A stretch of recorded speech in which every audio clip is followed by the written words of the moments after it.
안녕하세요. 커피앤톡입니다. 오늘도 와주셔서 감사드리고요. 바로 사연 읽어보겠습니다.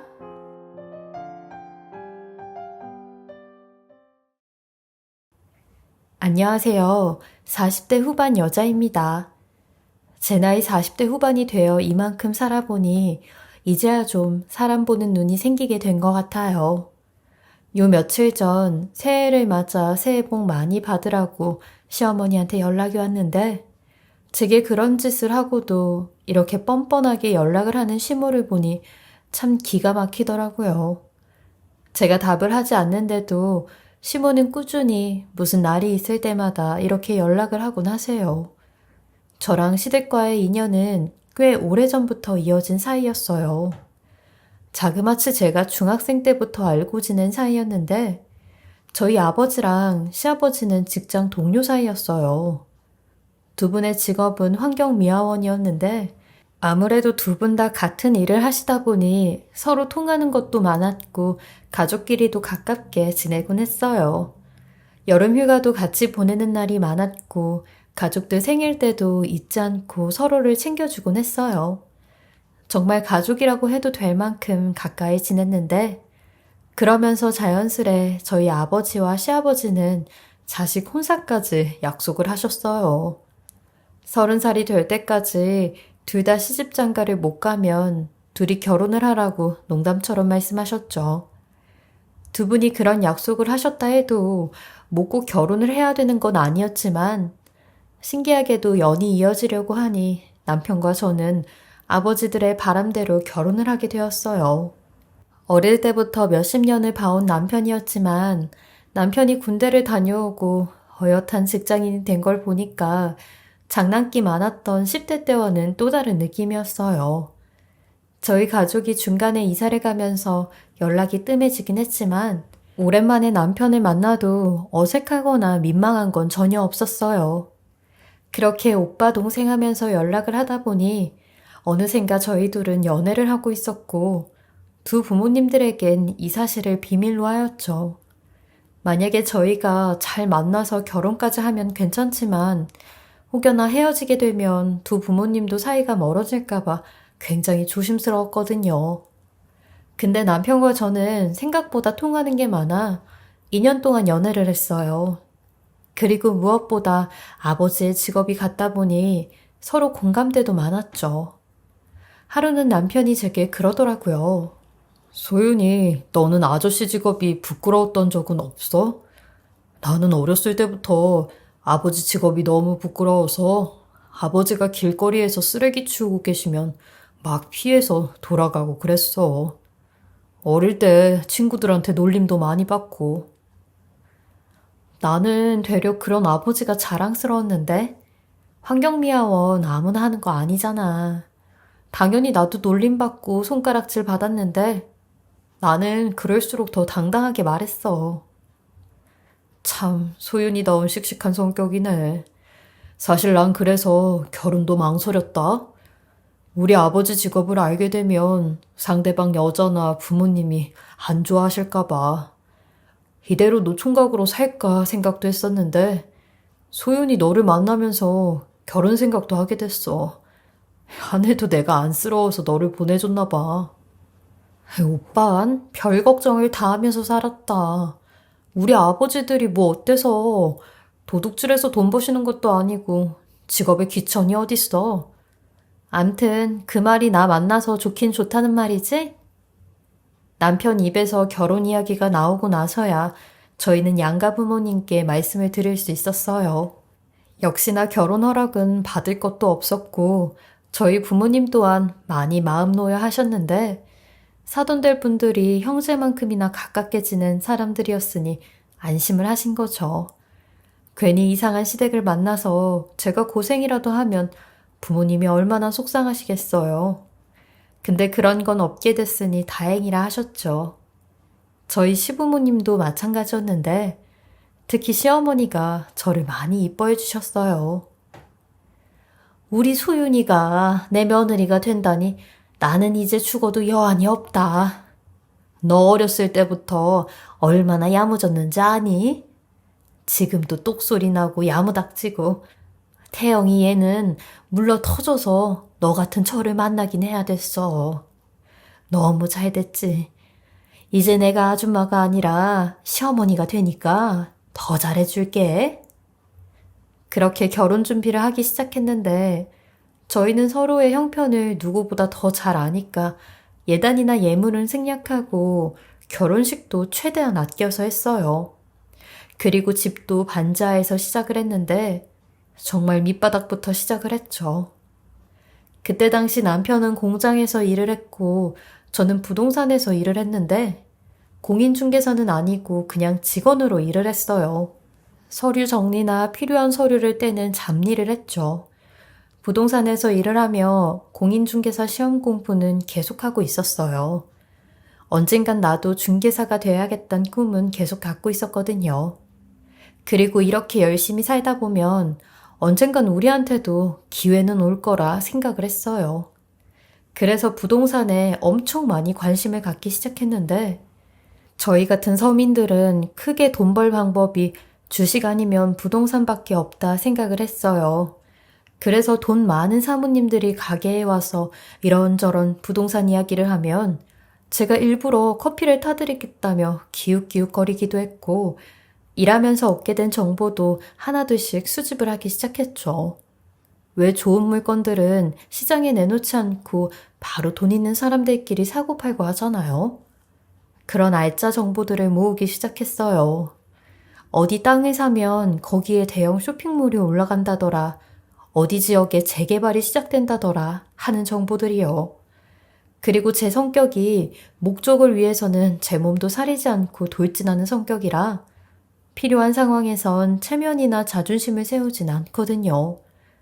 그래서 돈 많고 부동산에 관심 많은 사모님들과도 꽤 친해지게 되었어요. 근데 문제는 이런 고급 알짜 정보들을 많이 갖고 있어도 부동산을 살 돈이 없었죠. 남들은 다들 부자가 되는데 저만 혼자 부자가 못 되는 것 같아 얼마나 배가 아픈지 몰랐어요. 그래서 제가 갖지 못하면 저희 가족들이라도 갖게 하려고 친정과 시어머니에게 이 고급 정보들을 이야기해줬는데 저희 친정은 정말 재산이 눈꽃만큼도 없었기에 빚 좋은 개살구라고 하셨고 저희 시어머니는 재산이라고는 할 수 없지만 돈이 조금 있으셨어요. 저희 시아버지의 목숨값이었는데 저희 시아버지가 남편과 저 결혼 2년 만에 교통사고로 돌아가셨거든요. 시어머니는 시아버지가 돌아가시고 그 돈을 절대로 못 쓰겠다며 나중에 저희에게 물려주신다고 하셨었는데 그 돈을 그냥 은행에 두고 있기엔 너무 아까워 남편과 상의 끝에 시어머니에게 조심스럽게 말씀을 드려보았어요. 어머님, 제가 이런 말씀 드리기 좀 그런데 어머님께서 갖고 계신 돈이요. 그 돈으로 땅을 좀 사시는 건 어떠세요? 저도 많이 알아봤는데 거기가 지금은 허허벌판이지만 몇 년 뒤에 아파트랑 대형 쇼핑몰이 들어설 거라고 하더라고요. 아직 아는 사람들도 별로 없어서 살 거면 최대한 빨리 사야 된다고 해요. 만약에 저희가 돈이 있었다면 저희가 살 만큼 정말 정확한 정보예요. 어머님 긍정적으로 생각해 보세요. 그러자 제 얘기를 듣던 아주버님이 소리를 꽥 지르시며 만약에 그거 사기면 재수 씨가 다 책임질 거예요? 어디서 그냥 주워 듣고 온 얘기 가지고 엄마 돈을 넘봐요? 아주버님, 제가 어머님 돈을 넘보다니요. 다 어머님 명의로 계약하고 나중에 돈도 어머님이 받는 건데요. 아이, 시끄러워요. 그 돈은 절대 안 되니까 넘볼 생각도 하지 마세요. 어딜 아버지 목숨값을 넘보고 있어요. 아주버님은 저와 남편을 끌어내듯 나가라고 했고 저희는 더 이상의 설명은 드리지 못하고 쫓겨나듯 나오게 됐어요. 저희 아주버님으로 말할 것 같으면 장가도 못 가고 맨날 게임만 하며 집에서 폐인처럼 지내는데 저렇게 시어머니 옆에서 시어머니 등골이나 빼먹고 사는 사람이었어요. 워낙 성격도 고집불통의 아나무인이라 누구 말도 안 듣고 시아버지 돌아가시고부턴 본인이 이 집 가장이라고 떵떵거리며 사셨어요. 시어머니도 이런 아주버님이랑 한 집에서 사는 걸 숨막혀 하셨는데 다음날 제게 전화가 왔죠. 얘 소윤아, 어제 네가 말한 그 땅 말이다. 그거 계약하자.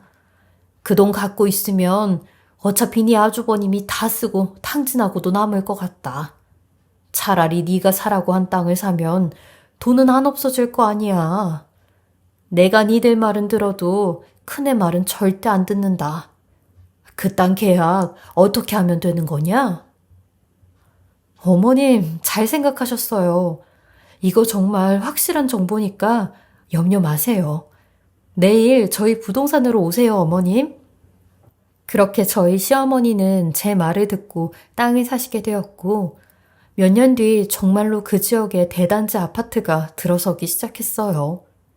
시어머니는 그 소리를 듣자마자 제게 복덩이라며 저를 얼싸안고 눈물을 흘리셨어요. 이건 시아버지가 저희에게 남기고 간 선물이나 다름없다며 잘 팔아서 저희 사는데 도움을 줄 거라고 하셨죠. 남편 또한 제 능력을 알아보곤 얼마나 고맙다고 했는지 몰라요. 저도 부동산 공부를 하다 보니 그런 게 서서히 눈에 보이기 시작했고, 이쪽으로 능력이 있다는 걸 알게 되었어요. 부동산은 안목도 안목이지만 정보력이 좋아야 했는데, 특히 제가 사람들 상대하는 게 뛰어나 정보력이 좋은 편이었거든요. 그렇게 시어머니는 땅을 팔고 나선 어디도 좋은 곳에 투자할 데가 없겠냐고 물으셨어요. 나중에 이런 부동산을 사놓으면 다 니들한테 상속이 되니 현금보단 부동산이 더 나은 것 같다면서요. 시아버지도 살아계실 때 엄청 자식 바보였는데 시어머니 또한 자식 바보라 본인한테 쓰는 것보단 자식들에게 쓰는 걸 더 중요시 생각하셨거든요. 그러면서 못난 큰아들 대신 니들한테 다 줄 거라는 말씀까지 하시더군요. 저는 그런 시어머니의 바람대로 그 돈에 맞는 부동산을 알아보기 시작했어요. 그렇게 알아본 게 자리는 좋지 않지만 그래도 유동인구는 꽤 있는 상가 건물이었어요. 물론 서울 한복판에 있는 건물은 아예 쳐다도 못 보죠. 하지만 건물이라고 다 그렇지만은 않은 게 지방이나 외곽 쪽엔 그렇게 비싸지 않은 의외로 알짜배기 건물들이 하나씩 있었거든요.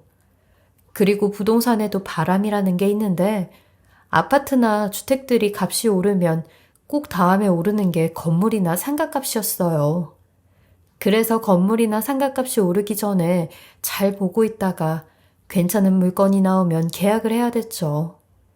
저는 시어머니의 이런 부탁으로 주말마다 남편과 함께 발품을 팔러 다녔어요. 지방이고 수도권이고 어느 섬까지 다니곤 했는데 저는 대한민국이 그렇게 큰지 그때 처음 알았어요. 별의별 곳을 다 다니며 제 명함을 뿌린 것만 수천 장일 거예요. 그때 발품 팔고 다녔던 게 지금 생각하면 큰 경험을 한 거였죠. 그러다 친한 부동산 사장님한테 연락이 왔는데 어느 지방 소도시에 3층짜리 괜찮은 건물이 나왔다며 바로 계약을 할 수 있냐고 하더라고요. 시어머니가 땅을 팔고 남은 돈이 그 건물값이랑 얼추 맞았기에 저는 그 연락을 받자마자 바로 시어머니를 모시고 건물을 계약하러 갔고 운이 좋게도 시어머니는 건물주가 될 수 있었어요. 제가 지금 이렇게 글로 설명하느라 왠지 단숨에 땅을 사고 팔고 건물을 샀다고 생각하실 텐데 이렇게 해온 기간만 무려 10년이란 세월이 걸렸어요. 그렇게 시어머니는 3층짜리 건물에서 나오는 세만 받아도 노후는 충분히 보장이 되었는데 그 건물을 계약한 건 저희 부부에게도 희소식이나 다름없었어요. 사실 저나 남편이 이렇게까지 시어머니 재산 불리는데 발벗고 나섰던 이유가 시어머니도 말씀하셨지만 이게 다 나중엔 저희한테 물려줄 재산이라 생각하니 더 열심히 물건을 찾으러 다니고 더 좋은 곳에 투자를 하시도록 알아본 거였거든요. 그때는 당장 저희가 돈이 없었으니까 저희도 나름 가능성 있는 곳에 투자를 한 거였어요. 시어머니는 계약서에 도장을 찍은 뒤 제 손을 잡으며 기쁨의 눈물을 흘리시더라고요. 애미야, 네가 들어오고부터 우리 집안이 술술 풀리는 것 같다. 네 덕에 내가 생각지도 못한 건물까지 사게 되고 내 인생은 맨날 흙길만 있을 줄 알았는데 이게 다 무슨 일인지 꿈만 같다. 너무 고맙다, 에미야. 그리고 내가 매번 하는 얘기지만 이거 다 네 거 되는 거다. 내가 죽기 전에 다 니들 이름 앞으로 해놓고 갈 테니까 절대 걱정하지 마. 너랑 애비가 세운 공이 얼마나 큰데 내가 이 공을 잊으면 사람도 아니지. 절대로 잊지 않을 테니까 걱정 마라. 엄마, 이 사람 진짜 고생 많았어요.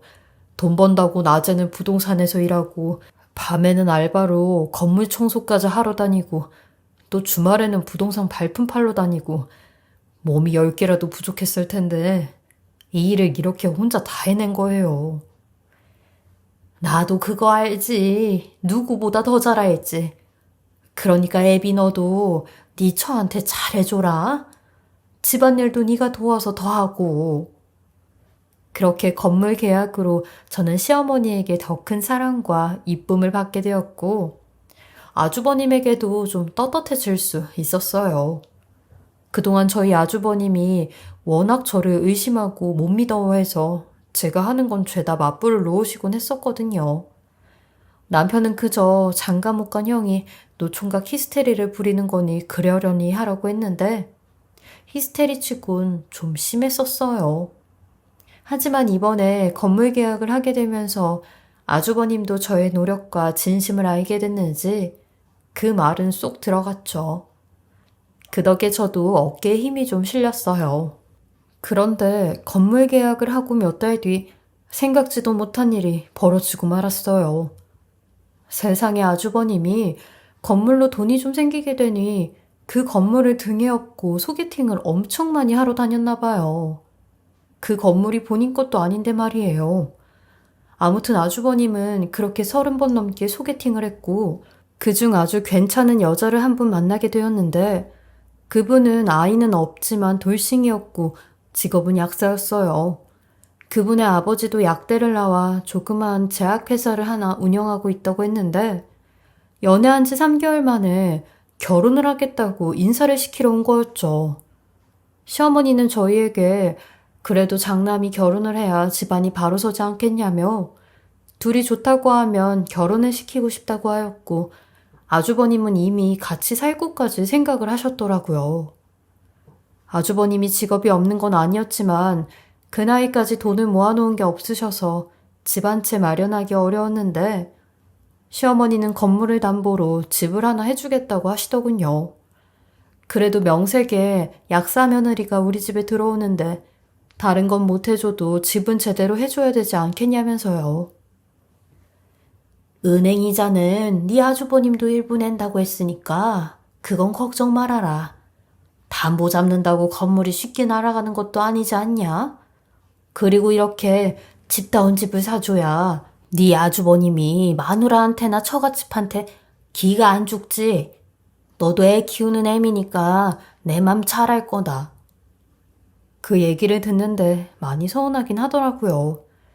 저희 결혼할 땐 전셋집 하나도 못 얻어주신다고 하셔서 저희는 반지하에서부터 시작을 했었잖아요. 근데 그것보다 더 서운했던 건 저희가 전국 팔도로 발품 팔아서 사게 된 건물을 담보로 아주버님 집을 해주신다고 하니 좀 불안했어요. 그런데 제 불안은 생각보다 빠르게 진행이 되었죠. 아주버님은 결혼 후에 시댁에 오는 일이 거의 없었어요. 명절에도 형님이 약국을 열어야 된다는 핑계로 오지 않으셨는데 시어머니는 그런 아주버님이나 형님에게 말 한마디 말도 못하셨어요.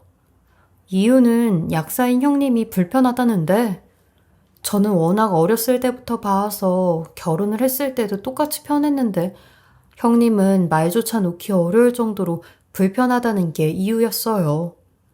한 번은 시어머니 생신 때도 아무런 연락이 없길래 제가 먼저 형님에게 연락을 한 적이 있었어요.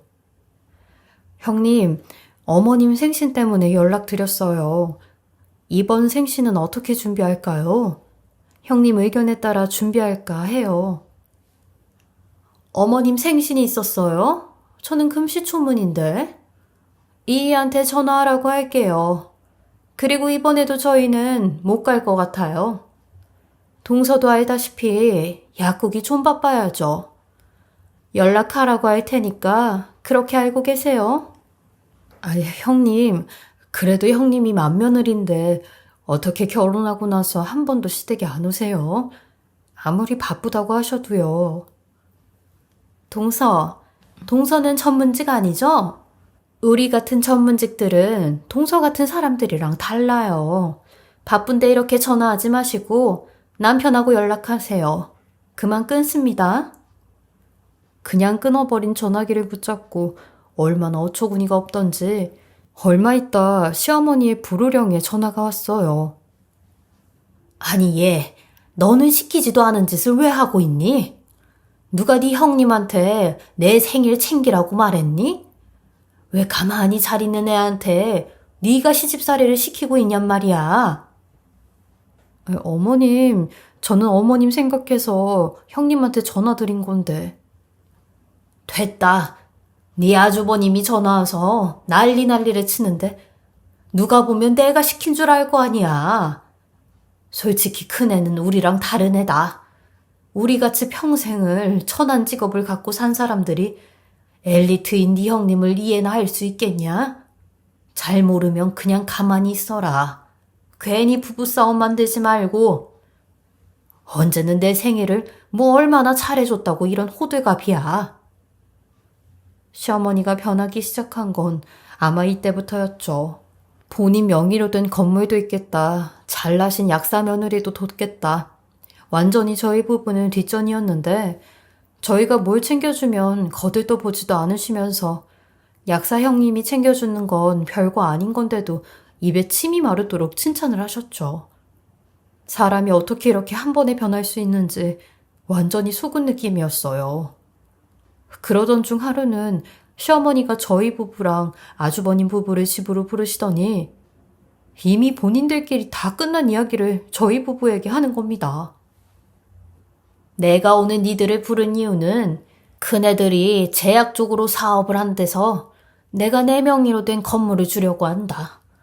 일단은 사업하는데 돈이 많이 들어가니까 이 건물을 넘겨주고 나중에 사업 잘 되면 다시 나한테 갚는다고 하니까 그때 나머지는 니들한테 물려줄게.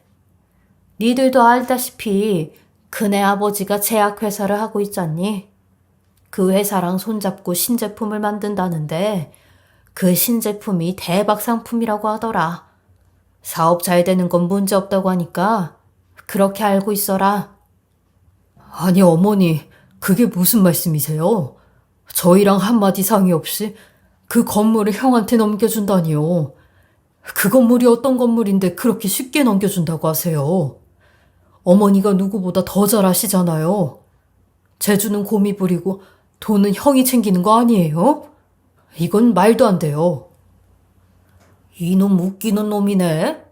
야, 막말로 그 건물이 니네 거야? 엄연히 엄마 이름으로 된 엄마 건물 아니야. 그럼 엄마가 맘대로 할 수 있는 거지? 네가 뭔데 안 된다고 그래? 아주버님이 그런 말씀 하시면 안 되죠. 어머님께서 그 건물 아주버님한테 준다고 하면 저희 억울해 죽어요. 이런 게 어딨어요. 어머님께서 분명히 재산 분배할 때 저희 챙겨주신다고 해서 저희도 그렇게 열심히 알아보고 저희 밥그릇도 못 챙기고 어머님 먼저 챙긴 거잖아요. 뭐라고? 아니 그럼 나한테 효도한 것도 다 돈 보고 한 거냐? 네 속마음이 이런 마음이었던 거냐? 아니 어머님, 무슨 말씀을 그렇게 하세요. 서로 다 좋자고 이렇게 한 거죠. 저희 입장은 억울할 수밖에 없는 거 아니겠어요? 저희 노후도 제대로 준비 못하고 있는데 믿을 건 어머님밖에 없었는데 어떡하라는 거예요? 이 앙큼한 것 이제야 속셈이 드러나네. 여태 날 속였어. 이래서 학벌 짧고 배운 것 없는 것들은 상종을 해주면 안 돼. 그러니 내가 약사인 첫째 손을 잡는 거 아니냐?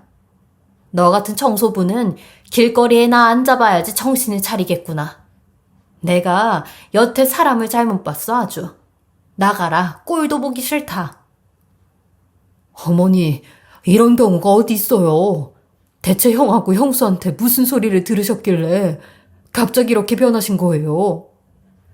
남편은 시어머니 옷자락을 붙잡으며 애걸복걸했고 저는 얼이 다 빠져나가 바닥에 주저앉아 형님의 얼굴을 쳐다봤는데 형님은 저를 한껏 아래로 깔보곤 아주버님한테 또 뭐라 귓속말을 하더라고요.